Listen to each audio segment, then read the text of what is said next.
Olá, meu amigo, olá, minha amiga, seja bem-vindo ao podcast do Vitor, o melhor podcast de estudos, leitura, produtividade e cultura.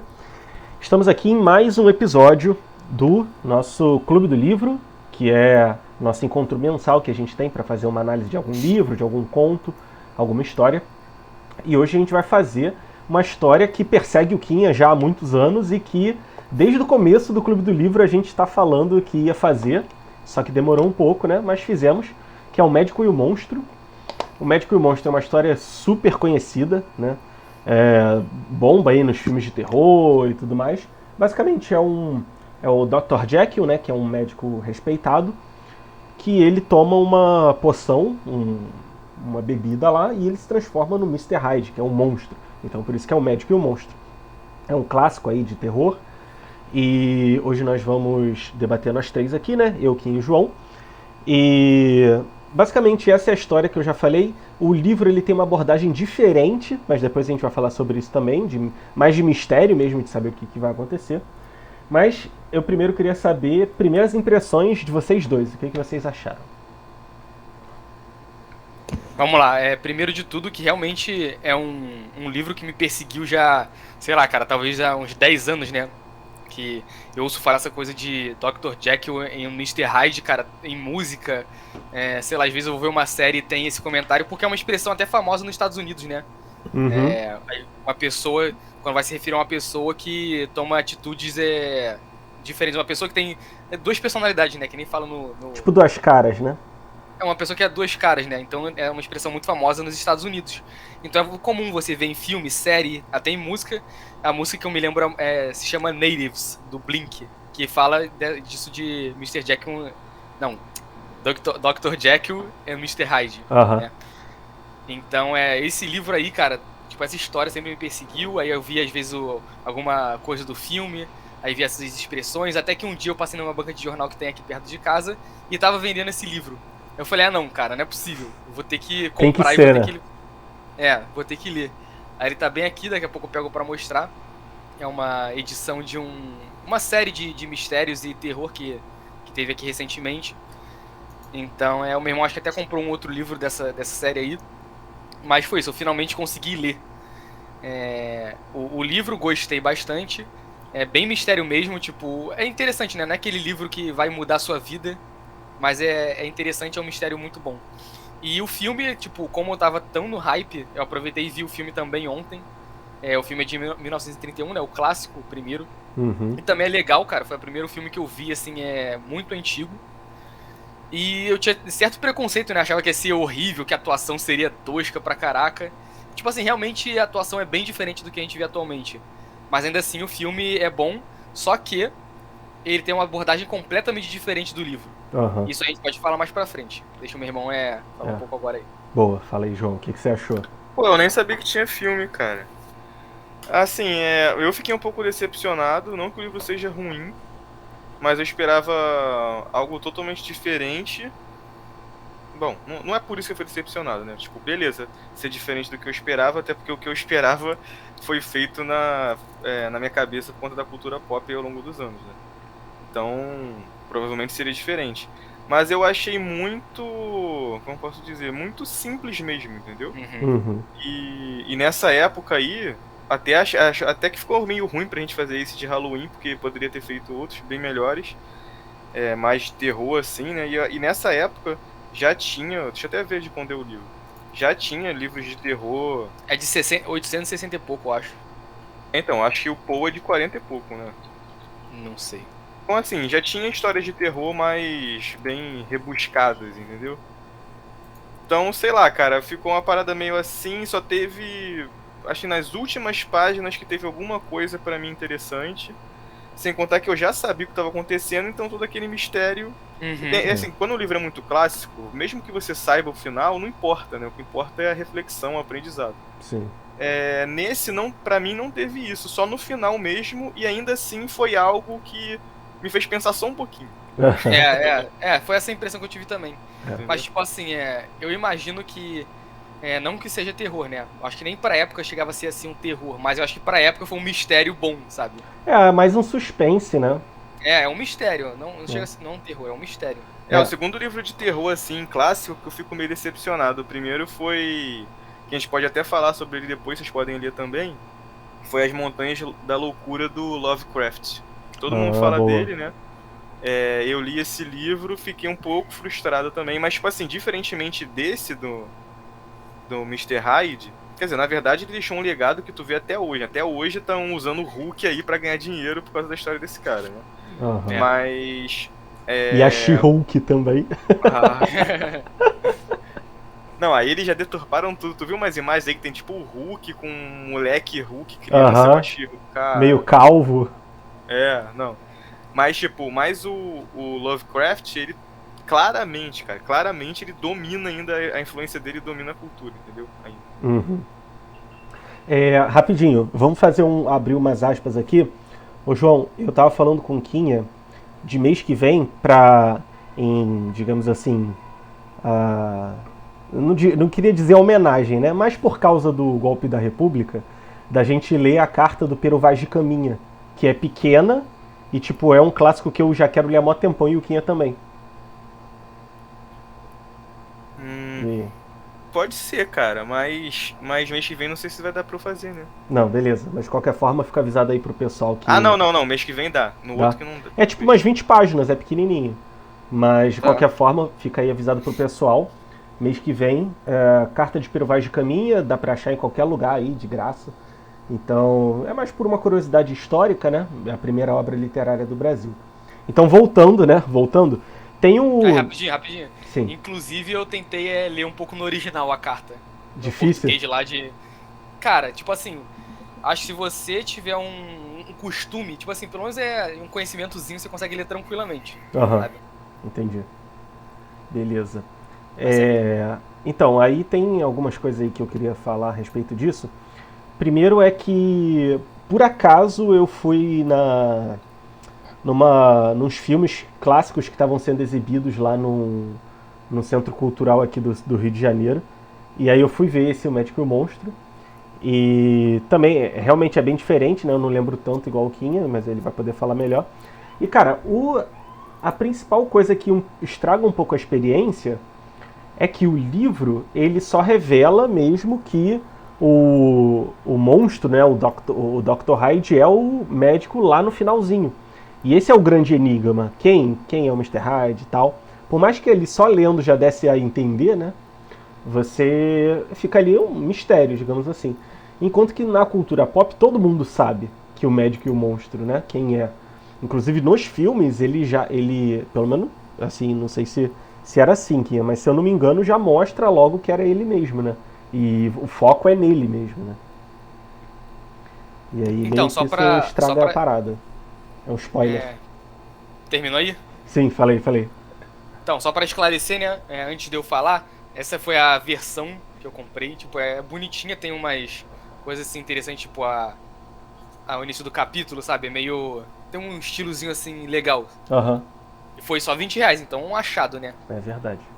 Aí os outros livros aqui dessa coleção eram A Volta do Parafuso, do Henry James, Drácula, volume 1 e 2, do Bram Stoker, Frankenstein, Mary Shelley, Nas Montanhas da Loucura, acho que foi isso que você comprou, né, mãe? E O Médico e o Monstro, que era o último da coleção. A Volta do Parafuso eu também já li. Então, o filme, cara, como eu disse, eu vi ontem. E, por exemplo, no livro, a gente tem toda a visão do Mr. Utterson, né? O advogado, a gente vê todo o mistério ali sendo solucionado por ele, basicamente. Ele descobrindo, ele vai atrás de descobrir quem é o Mr. Hyde, tenta falar com o Dr. Jekyll, fala com o Dr. Lanyon. Enfim, ele que vai correndo atrás e vai montando o quebra-cabeça, né, desse mistério. A gente estava até falando isso pessoalmente, né, no outro dia, que meio que é como se ele fosse o principal, né? Só no final da história que fica focada mesmo no Dr. Jekyll, mas ao longo da história é ele que vai descobrindo as coisas, né? Sim.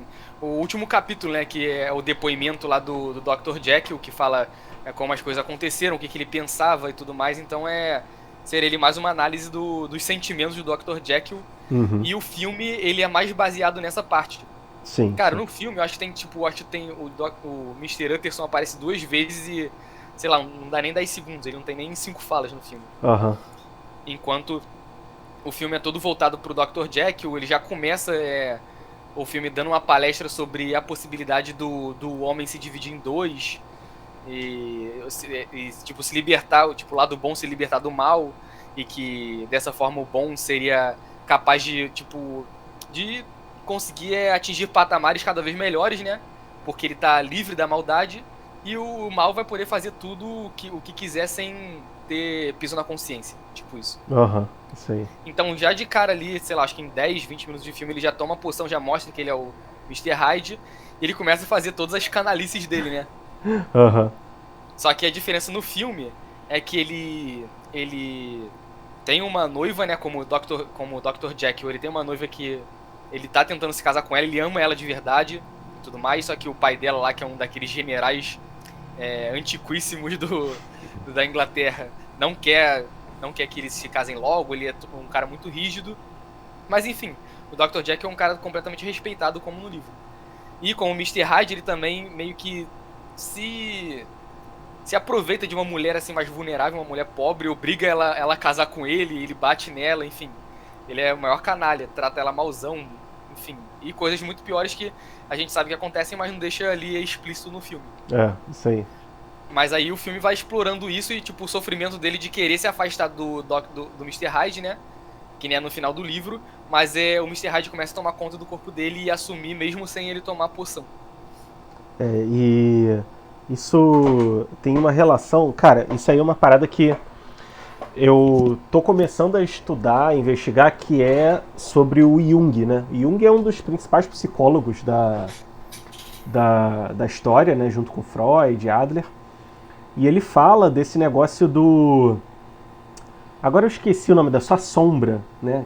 Shadow, né? Que eles falam em inglês. Sua sombra. Que é o seu lado negativo, digamos assim. Então, por exemplo, todo mundo, tipo, age naturalmente em sociedade e tal. Só que, às vezes, no nosso fundo, a gente pensa coisas horríveis. E, por exemplo, tem até uma entrevista com o criador daquele livro Clube da Luta.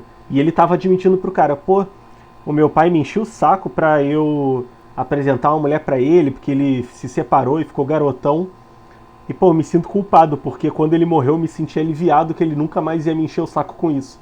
Tipo, são essas coisas erradas que a gente sente e sabe que é errado, só que a gente meio que afugenta, sabe? É isso aí mesmo. E aí eu acho que é uma analogia pra essa parada do Jung. O Jung diz, tipo, deixa aflorar esse sentimento que você tem, não que você vai sair odiando todo mundo e tratando os outros mal, mas de alguma forma tenta entender por que você tá tendo esse sentimento tão ruim, sabe? Tipo de, meu Deus do céu, vamos supor, alguém que se dá muito mal com a mãe. Aí, sei lá no fundo ele pensa, queria que minha mãe morresse. Só que ela se sente culpada, mas por que isso? Será que foi realmente uma culpa dela? Ou da mãe? Ou será que elas têm como se resolver, né? Que seria o trazer à tona a sombra. Eu queria... O que vocês acham disso aí? Cara, isso aí dá um conflito, né? Com aquela questão do Olavo de viver em estado de autoconfissão, sabe qual é? Uhum. E eu costumo também... Às vezes eu fico nesse conflito que nem o Dr. Jekyll, né? Que todo mundo passa, tipo assim, caraca, olha a bosta que eu tô pensando, entendeu? Sim. Mas vindo com aquela parada que eu falei do Olavo, foi assim, pô, mas ao mesmo tempo, cara, é o que o meu coração tá dizendo, entendeu? De vez em quando, até quando eu vou falar uma bosta, eu falo, né, que não adianta eu pensar se o meu coração... Eu pensar e não falar se é o que o meu coração tá dizendo. A boca fala do que o coração está cheio, né? Jesus dizia isso. Isso aí. Então, tipo assim, pô, esse cara, é uma parada que vai perseguir da existência humana. Tipo assim, pô, você sente uma coisa, você sabe que é errado. Aí você simplesmente não fala pra ninguém. Mas e aí? Você... Pô, minha câmera tá bugando, né? Mas falei. Depois eu vou ajeitar. Mas aí você não fala pra ninguém. Tenta desligar e ligar. Caraca, ficou horrível. Tá. Isso aí é invasão hacker. Aí, vou deixar só o áudio e depois eu vou lá mexer. Tá bom. Mas aí você não fala pra ninguém. Aí, tipo assim, isso tá errado ou tá certo? Você não... A única diferença é que você não falou ou não agiu, mas pensou. Outro dia eu te perguntei isso também, né, Vitor? Pô, mas e se eu pensar várias bostas, tipo assim, caraca, pô, esse cara é um imbecil, tinha que tomar um tiro na cara, eu penso isso toda hora, coisa desse tipo. Aí, tipo, cara, às vezes eu sei que eu penso de coração, não é tipo assim, eu sei que eu tô com raiva, eu sei que eu não faria, mas eu penso, entendeu? Aham. E por que eu não faço? Porque eu tenho o freio moral que o Dr. Jekyll tava tentando tirar, certo? Sim. Mas ao mesmo tempo, será que você tá sendo sincero? Entendeu? É difícil, cara, é um conflito isso aí. Cara, é uma parada. Acho que é um dos maiores dramas do ser humano, né? Conviver com a própria maldade, digamos assim. É. Tipo, como a gente tá falando, né? Todo mundo tem um Mr. Hyde dentro, né? Normal. Não tem nenhum santo que não viva assim. Mas E, cara, o Dr. Jekyll era um cara bom, né? Ele até fazia caridades e tudo mais. Só que o problema dele, acho que foi ficar viciado no Mr. Hyde, né? Aham. Que não... Ele, tipo, era como se fosse realmente uma droga, né? Acho que ele se sentia bem, né? De colocar todos os demônios dele pra fora. E realmente, cara, deve ser, tipo assim, uma sensação, assim, geneticamente, sabe? Geneticamente não, Psicologicamente? organicamente, naturalmente, psicologicamente boa, sabe? Aham. Então, acabou que ele ficou... Que nem tem coisa, tipo assim, quando você tá numa situação de adrenalina e as pessoas, tipo assim, de brigar, que é uma coisa ruim, e as pessoas gostam, né? Porque libera, acho que é feromônio, se eu não me engano. A adrenalina, tem a... Acho que é dopamina, se você consegue, né, se dar bem na briga. Acho que tem essas então. coisas aí. E tem... Não, continua aí, depois eu falo. Então, acredito que ele, né, liberava esses hormônios aí que eu não sou biólogo nem químico pra esclarecer isso muito bem, mas acredito que isso tudo que fazia ele se sentir tão bem como o Mr. Hyde e acabou fazendo ele, tipo, um cara completamente viciado naquela personalidade. E aí ele começou, né, tipo, no filme ele começou a perder as coisas e no livro ele também perdeu, né, de certo modo, não foi que nem no filme que ele perdeu a noiva e tudo mais, mas também foi perdendo o prestígio dele. Cara, e eu acho que é realmente um vício, né? Porque, como você falou, que ele vai meio que ficando viciado, e no último capítulo fala muito isso, né? Que ele estava conseguindo e ficou 1, 2 semanas e depois veio aquela vontade. Parece mesmo um viciado falando, cara. Porque assim, a gente conhece os vícios mais famosos, né? Vício em álcool, vício em drogas, cigarro. Mas tem vários outros tipos de vício que não são substâncias externas.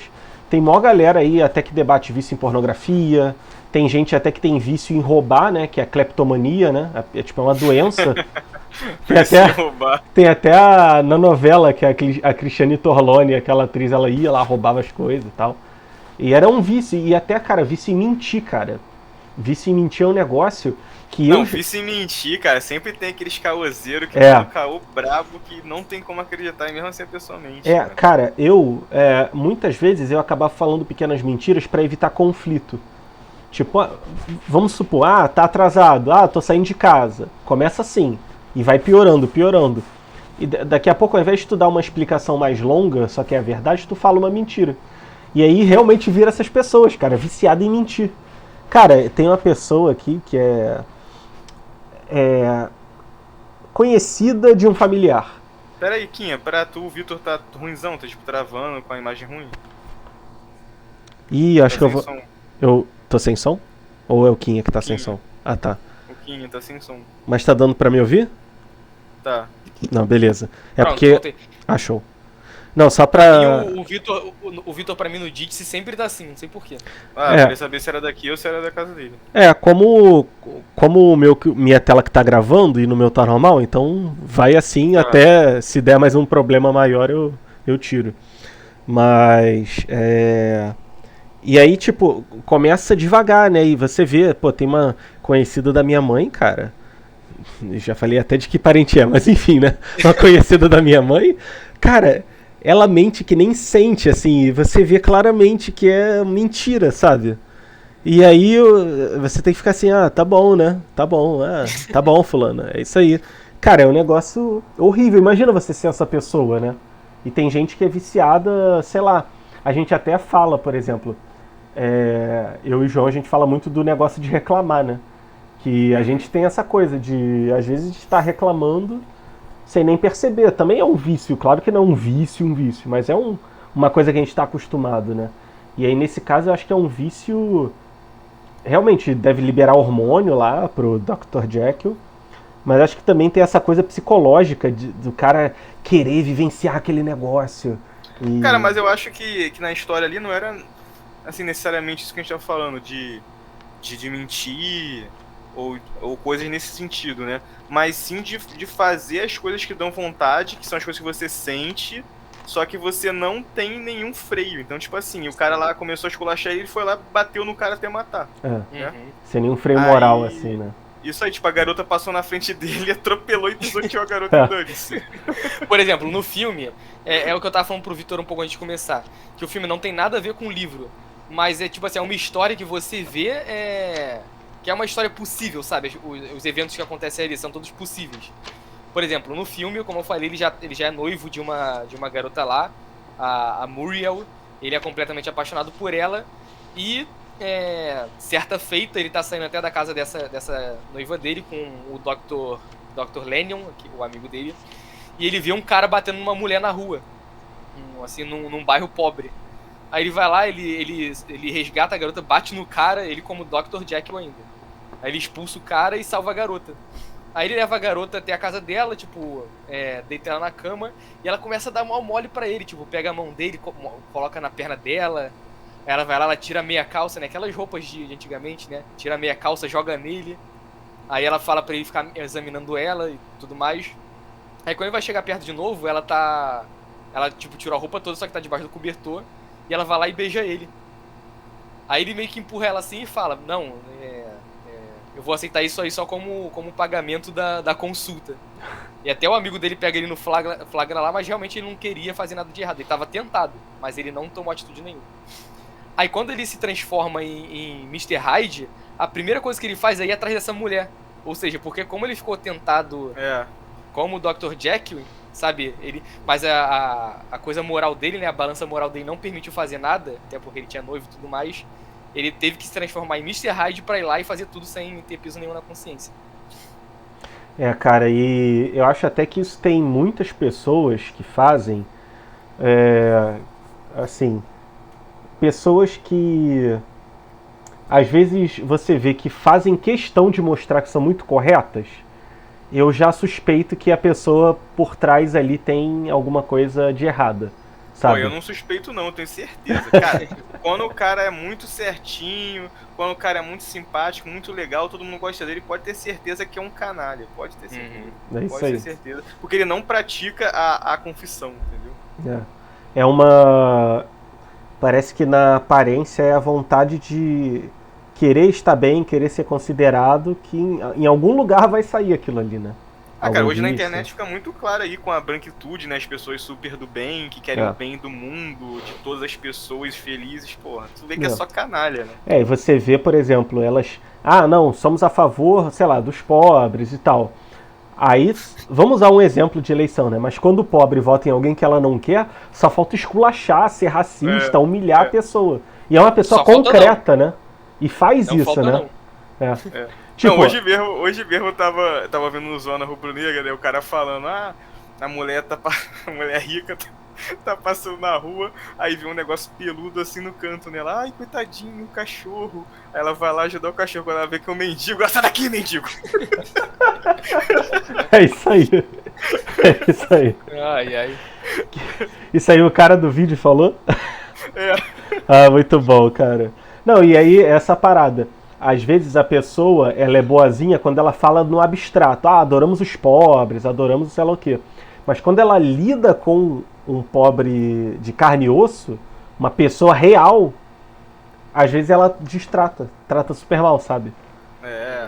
Não, às vezes não, 100%, né, cara? Isso aí. Por isso, cara, que eu sempre costumo valorizar. Primeiro, eu até falei aqui em casa, a gente fica brincando, né? Tipo, eu sou um lixo, você é um lixo, essas coisas, né?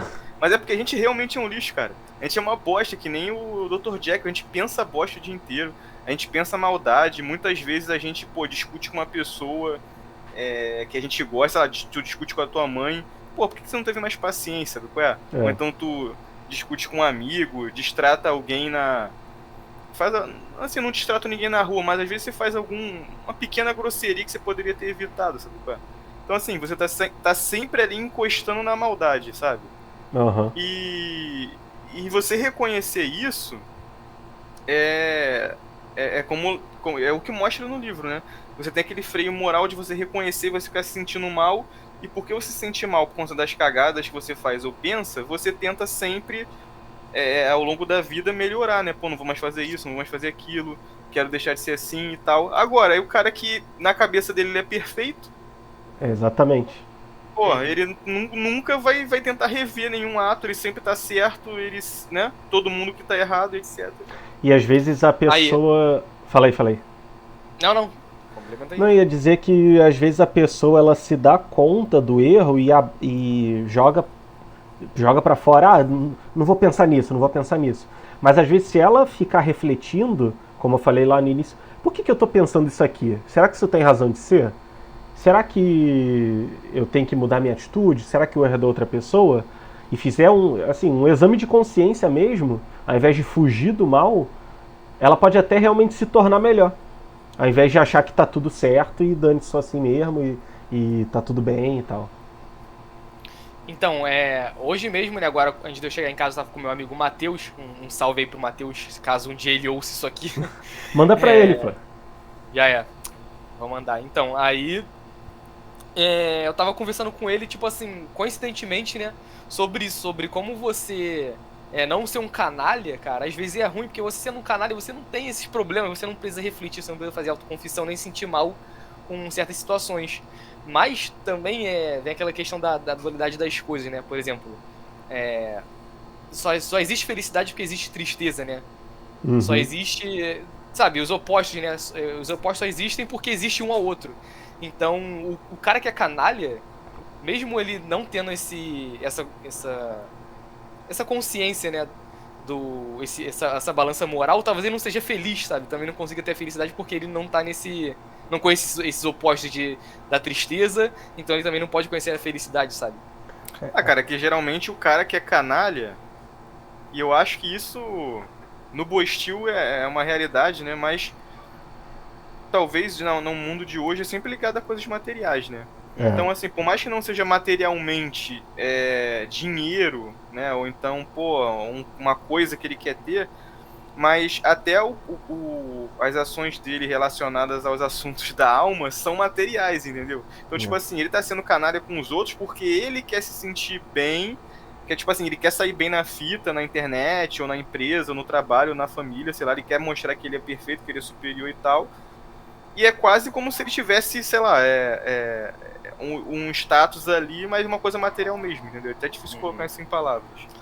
E mas, tipo assim, termina aí, depois eu falo. Então, mas é até uma coisa ali o ganho material abstrato, se é que vocês me entendem, entendeu? Uhum.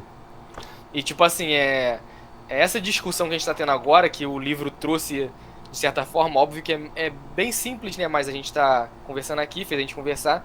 Também, ô Vitor, não sei se você teve isso, mas no Dorian Gray, tipo, tem até certas partes assim que lembravam um pouco o Dorian Gray, né? Não, o Dorian Gray, cara, na minha opinião, é um livro bem mais profundo, né? Até porque o Oscar Wilde, ele é um escritor muito mais, digamos assim, de ponta, né? Muito mais reconhecido e tal. E dá pra ver isso claramente, especialmente no final, quando ele vê que todas as pessoas ao redor deles, tipo, tinham um final terrível e só ele ficava ali, né? Ele e o Henry, né? Sim, esqueci que eu ia complementar. Que eu tava dizendo essa questão da maldade entre arte material, que hoje em dia, não sei se, sei lá, serial killer, maluco, esses caras assim, é difícil você encontrar alguém que seja mal de verdade. O cara é mal por ser mal, sabe? Que é a maldade pura dentro do coração dele. Até a maldade, ela ficou subvertida a um ganho material, uma fama. Uma malandragem, assim, né?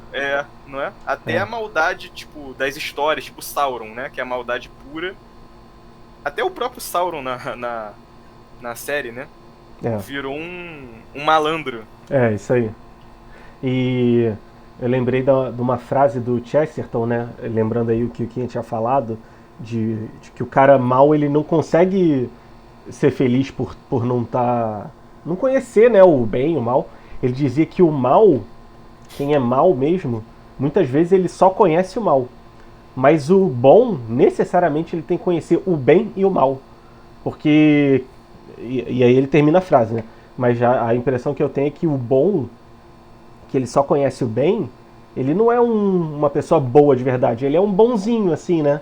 Aquela pessoa boazinha, que é legalzinha porque tem medo de conflito, e não, é o que o Olavo chama de quarta camada, né? É o cara que é bonzinho porque quer afeição, porque disseram que é bom ser bonzinho, enquanto que às vezes o cara mal, isso aí o Olavo fala, o cara mal, pelo menos ele tenta fazer as coisas, e se der certo deu, se não der não deu. Enquanto que o cara bonzinho, né, pelo menos aqui no Brasil, ele fica todo amedrontado de tentar uma coisa e não ser certo, de fazer uma coisa e não gostarem dele e tal. E eu vejo, cara, isso aqui no Brasil é regra. Qualquer pessoa que você veja assim tem, mas isso aqui não vai dar problema não? Mas isso aqui, sei lá, que fulaninho vai pensar.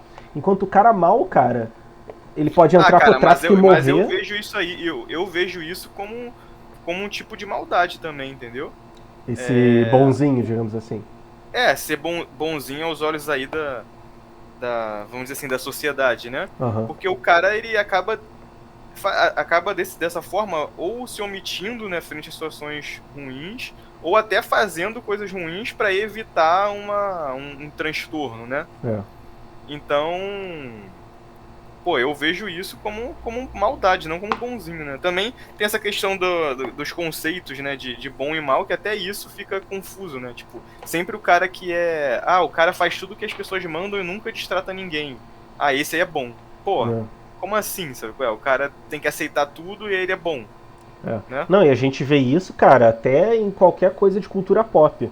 A gente vê que, por exemplo, qualquer filme de herói, não qualquer, mas sei lá, 90% dos filmes de herói, filme de moderno assim, tu vai ver que o vilão é sempre um cara que é conservador, que é autoritário, aquela figura assim, né, meio tradicional, enquanto que o herói é a pessoa subversiva, a pessoa revolucionária e tal. A gente vê isso em várias obras, com poucas exceções aí.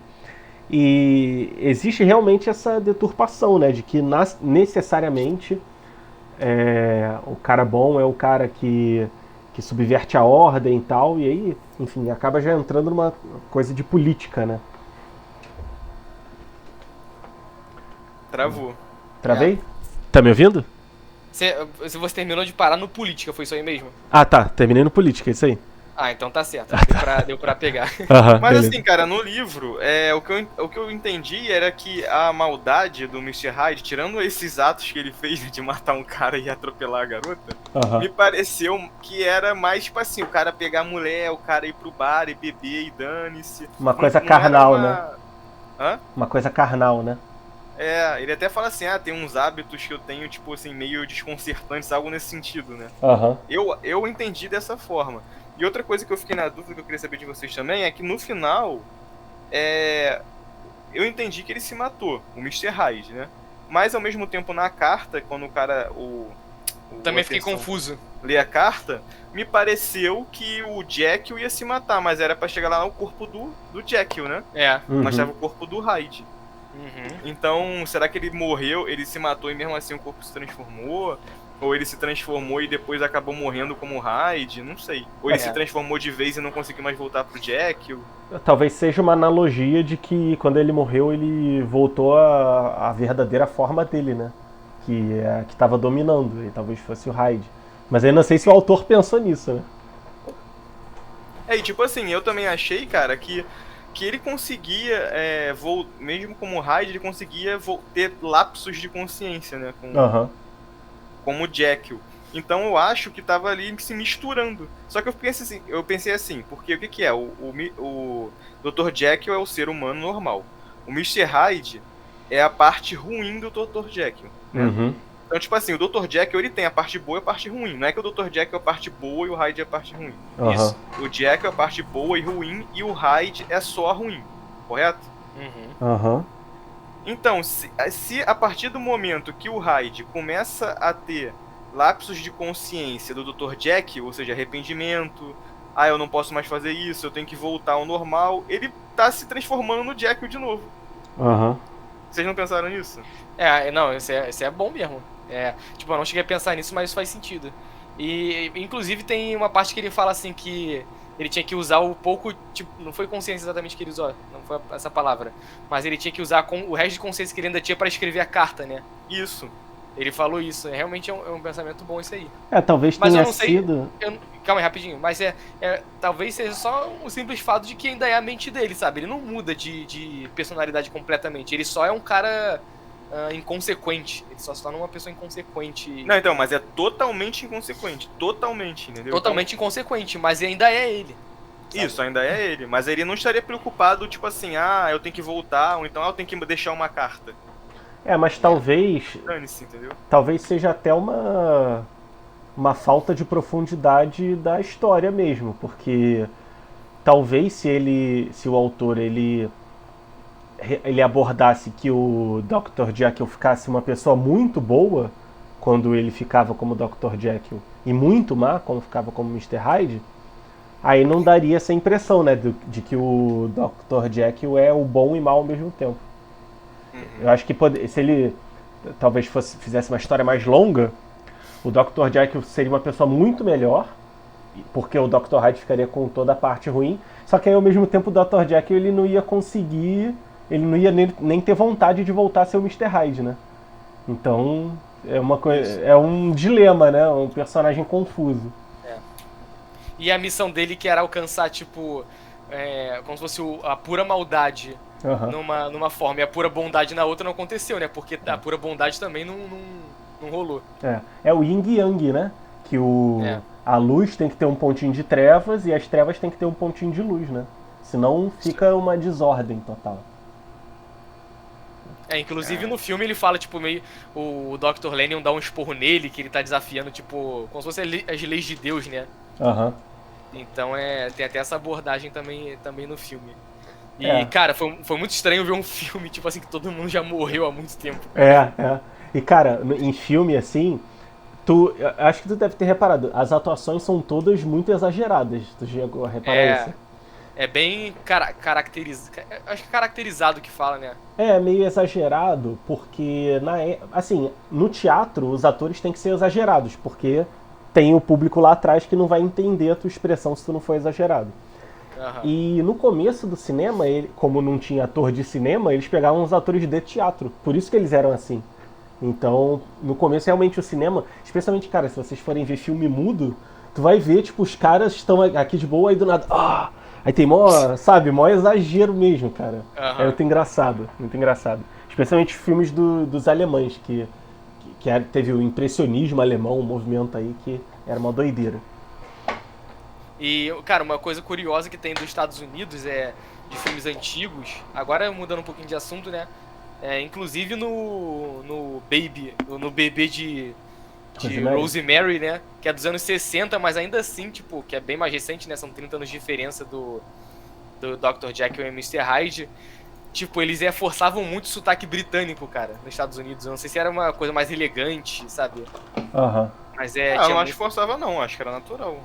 Não, porque, pô, eles não falavam assim normalmente, era só em apresentações desse tipo, apresentações cinematográficas que tinha isso, eles não falavam com sotaque da Inglaterra. Ué, vê um vídeo aí, tinha entrevista, tu vai ver, acho que é assim. É só ver, pô, é só ver. Por exemplo, você vê o Elvis falando, o Elvis, ele tem o sotaque do sul dos Estados Unidos, não é da Inglaterra. E o Elvis é de 50 e pouco. Aí no bebê de Rosemary, você vê lá que eles falam tudo que nem é inglês, né, aquele padrão de Londres. Vou até pesquisar o porquê disso. Talvez seja um colonialismo, digamos assim, ainda que Mas tinha. esse livro é inglês, mano. Você tá falando... Não, o livro é inglês, mas o filme é americano. Tá. Tem uma analogia que eu queria fazer com o cristianismo, mas eu queria deixar pro final. Se vocês quiserem ainda fazer comentários aí, podem falar. Não, acho que foi, cara. É isso. Assim...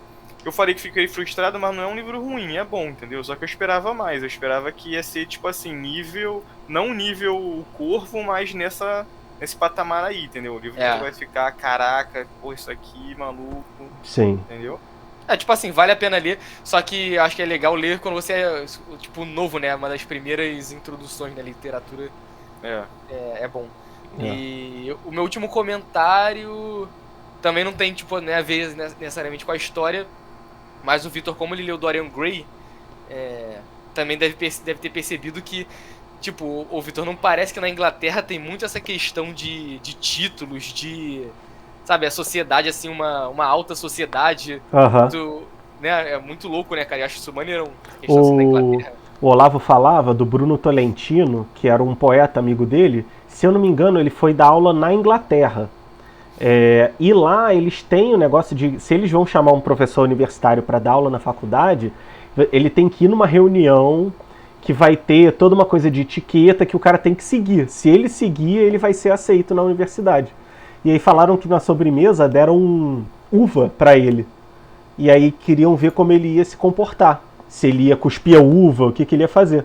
Aí ele falou que o Bruno Tolentino ele engoliu a semente da uva. Aí os professores acharam que foi uma coisa elegante que ele fez para não aparecer cuspindo na frente dos outros e deram o cargo de professor universitário para ele. Então, tipo, acho que na Europa em geral deve ser muito mais tradicional nisso, né?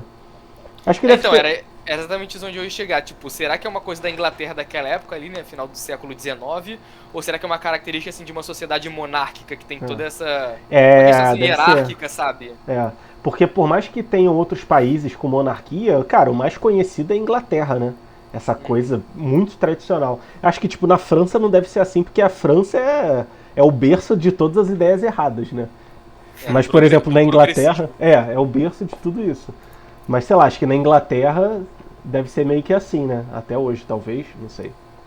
Mas assim, de qualquer forma, cara, o cara conseguiu, o autor, né, o William Stevenson, ou Stevenson era do Cavaleiro? Não, é Robert Louis Stevenson. Isso, Robert Louis Stevenson, ele conseguiu colocar numa história um dilema da existência humana, né? É verdade. E, tipo, só isso já é louvável, porque não é pra qualquer um. São aquelas coisas que você sempre pensa, que você percebe, que você sente, mas que muitas vezes você não consegue traduzir em palavras. O George Orwell dizia que os melhores livros são aqueles que ensinam coisas que a gente já sabia, né? Então é bem nesse esquema aí mesmo, né? Isso. E último comentário antes do Vitor finalizar é que tem uma das minhas séries preferidas de comédia, que é o 70 Show. E o nome de um dos personagens o nome do autor do livro, né, Stevenson. O nome do personagem mal é o Hyde.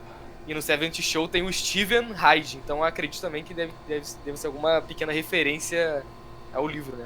Pô, maneiro, interessante. Eu queria ver 70 Show, mas depois a gente fala sobre isso. Cara, só vi. Mas vai lá. Boa. Não, eu queria fazer uma última analogia, porque digamos assim, filosofia cristã, ou teologia cristã que seja, tem muito esse negócio das paixões, das vontades do ser humano, que são as coisas mais baixas, né? As vontades baixas e tal. E tem meio que, digamos que o ser humano naturalmente ele está nesse estado de apego às paixões, aos prazeres, à soberba e tal. E o objetivo, né, segundo o cristianismo, digamos assim que praticamente qualquer outra grande religião, é você meio que se libertar desses desejos assim carnais e baixos e se purificar, né? E aí tem várias ferramentas que dá para fazer isso. Isso aí eu falo mais agora do catolicismo, que é o que eu conheço, mas eu acho que tem também na igreja protestante, que é o exame de consciência, né? Isso que eu falei de tipo, cara, ao invés de você afugentar o mal, tenta pensar por que você está pensando aquilo, e entender a razão daquele pensamento, se é uma coisa sua, do outro. E tem outras coisas que é a confissão, né? Que o Olavo sempre fala, né? De você confessar. Aí no caso não seria publicamente, né? Seria para o sacerdote o pecado e buscar de alguma forma se purificar, né? Que é uma coisa que acho que muitas religiões têm. Então a gente vê que, tipo, várias filosofias, várias religiões batem nessa tecla. E eu sempre penso, né? Que, cara, se tem tantas coisas em comum entre várias religiões e filosofias, deve ter alguma verdade nisso aí, né? Então acho que realmente talvez a mensagem do livro seja de tomar cuidado com esse apego às paixões, às coisas baixas, senão isso acaba te dominando, né? Que foi o que acabou acontecendo com o Dr. Jekyll e Mr. Hyde. Então, isso aí, se vocês tiverem alguma última visão aí, a gente pode falar. Então, que o Clube da Luta também é o Magic e o Monstro, né? O Clube da Luta é o Magic e o Monstro, isso aí. Porque, bom, não vou dar spoiler porque quem vê o filme aí pela primeira vez tem uma boa surpresa. Mas vejam, o Clube da Luta é muito bom, cara. Então a parada é que é um livro simples, mas mesmo assim, né, deixou um legado. É aquela coisa, né, cara? Às vezes a gente mesmo vendo uma coisa simples consegue extrair bastante coisa, especialmente em conjunto, né? Se eu fizesse um episódio sozinho, acho que não ia dar 10 minutos, mas falando aqui geral, já deve estar quase 1 hora de episódio, né? É. Então, beleza. Pessoal, mês que vem, última semana de novembro, vamos comentar a Carta de Pero Vaz de Caminha. Foi a primeira obra literária do Brasil. Curtinha aí, você acha? É só botar Pero Vaz de Caminha, carta, PDF deve aparecer. Curte, compartilha, se inscreve, manda aí para algum amigo que goste de literatura, que com certeza ele vai aproveitar. Muito obrigado, a gente se vê no próximo episódio. Valeu, pessoal. Valeu. Valeu.